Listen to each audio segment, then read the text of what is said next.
Just because there's an investigation or work being done at the Department of Justice doesn't excuse the Congress from doing its own work and getting to the bottom of things. This is about the fight for the soul of our democracy. We cannot afford to lose this one. There you see the leaders of the House Oversight Government Reform Committee, Chairman Jason Chaffetz, Ranking Democrat Elijah Cummings. They both join us now this morning. Congressman, thank you for joining us this morning. Mr. Chairman, let me begin with you. And first of all, your reaction to the more we're learning about that extraordinary meeting between the President and the Russian Foreign Minister Lavrov. You have both the revelation of highly classified information and then this report in the New York Times that the President was talking about James Comey in the meeting, calling him a nut job and saying the pressure is off. Your reaction? Well, I hope that's not true. I don't know if that was said or not said. I would think the president to kind of beat him over the head with the fact that if they did, the Russians, if they actually did interfere in any way, shape, or form, how wrong that is and how outraged America is on both sides of the aisle. Congressman Cummings, it sounds like, if you were listening carefully to General McMaster, that the president apparently didn't even confront the Russians with their interference there. Will you all demand to see the notes of that meeting? We've been asking for, I want every note that they have, George. There have been so many lies, so many contradictions, and I think documents will help us to ferret out exactly what's the truth and what's a lie. And so I'm hoping that the chairman will issue subpoenas so that we can get every document, because I think that's what we need. And Mr. Chairman, you've also asked on a different matter, you've also asked the Justice Department and James Comey for any documents he has of any meetings with the president, asked him to come publicly testify next Wednesday, May 24th, given that deadline. Have you heard from James Comey? Have you heard from the Justice Department? What I have heard is that I believe Director Comey and I are going to have a conversation on Monday, and so I have not spoken directly with him. It's important to remember, nobody's actually seen these documents. Even the reporter at the New York Times has not seen these documents. So there's been an awful lot written and said about it, but I don't even know that the Department of Justice has them. Maybe Director Comey has them. I don't know where they reside. I don't know if they are documents.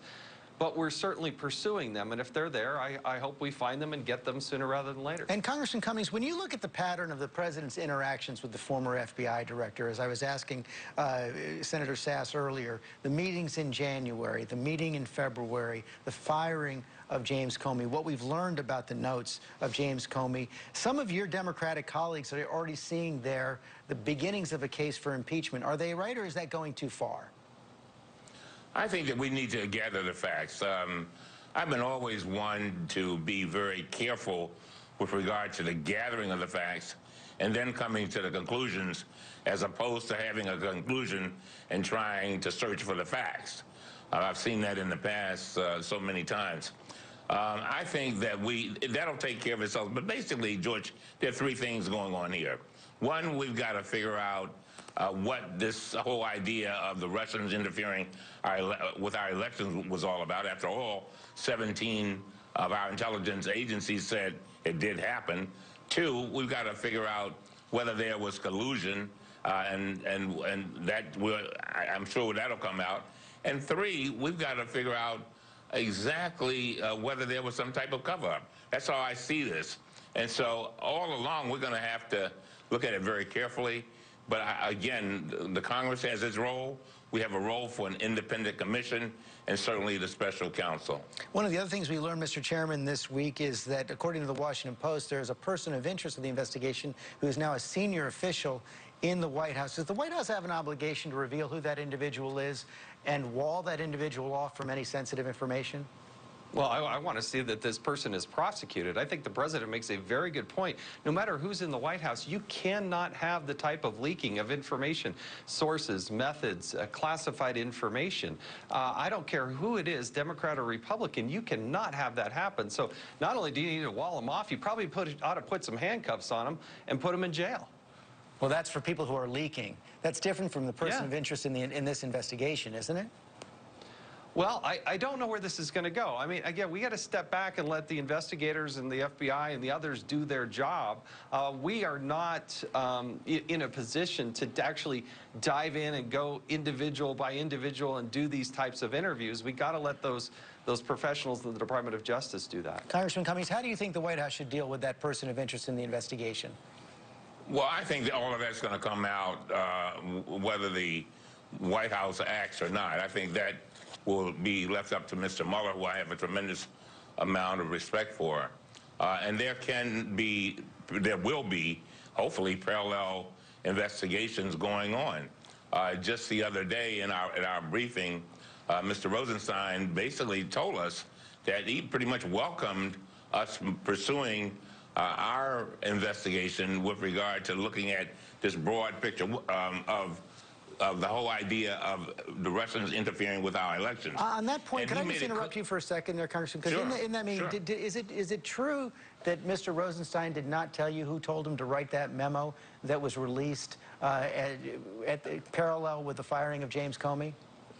No, he didn't. He did not tell us. No, he did not. But again, we've got to understand that you got to ask him. But I can tell you, George, my impression when I walked out of the briefing was that this thing runs deep. In other words, I think that there may be quite a few people that may have some problems with the law with regard to this whole incident. But we've got to stay focused. Impeachment is one thing, but George, we got to concentrate on the fact that the Russians interfered with our elections. And I keep telling people, don't get so caught up in impeachment that you forget about that. Because I'm telling you, that's something that goes to the very heart of our democracy. And we can't have people in Russia determining who will be the president of the United States and what policies will be pursued. No, we cannot have that. And Democrats and independents, all of us, ought to be concerned about that. And that's a role that clearly the Congress has to play, and that's a role that an independent commission that Congressman Schwarwar and I have proposed would play. Mr. Chairman, finding those answers to those questions. Mr. Chairman, final question. You've announced you're going to be leaving Congress on June 30th. Some of your colleagues are suggesting that you should leave now so the next chairman should get to work. What's your reaction to that? Oh, look, I'll work with the steering committee, and we'll pass the baton. That's why I announced when I did. I gave people 6 weeks' notice. I was honest and candid about it, and I just want to simply pass the baton, and we will do so, because there's a lot of investigations going on, a lot of good work, and I want to do it in the right way. Congressman Chaffetz, Congressman Cummings, thanks for joining us this morning. Thank you. Thank you. Round